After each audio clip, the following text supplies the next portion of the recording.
Some eye-opening comments from Pope Francis today on a return trip from Brazil. He said he wouldn't judge priests for their sexual orientation.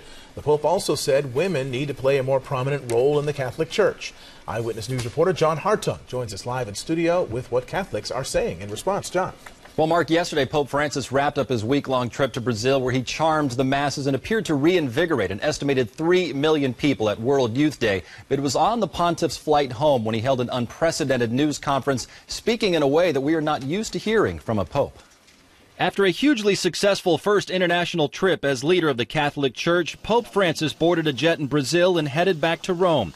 On that flight, the pontiff answered questions for 80 minutes in an informal press conference. The Pope was asked about homosexuals, including gay priests. If a person is gay and he searches for the Lord and has goodwill, who am I to judge? Francis said. While the comments do not signal any change in church policy, the Pope's words do mark a sharp shift in tone. The Catholic Church has long called homosexuality a disorder, and Francis's immediate predecessor, Pope Benedict XVI, signed a document in 2005 saying homosexual men should not be priests.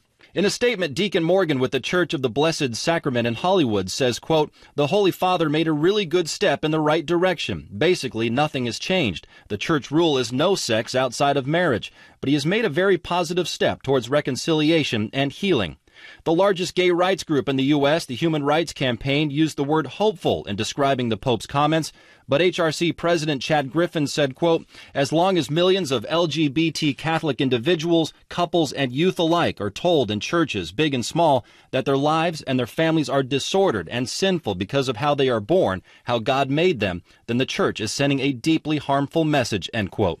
Pope Francis was also asked about the role of women in the Catholic Church. The pontiff says not enough has been done to include women in the Church and that their role needs to be more prominent and important, but not as ordained priests. To that, Francis said, quote, "The Church says no, that door is closed." Pope Francis was said to be candid and very funny during the news conference, and he didn't dodge any questions. The pontiff even used the word gay in referring to homosexuals, and it's believed that he is the first pope to ever use that word publicly. Mark?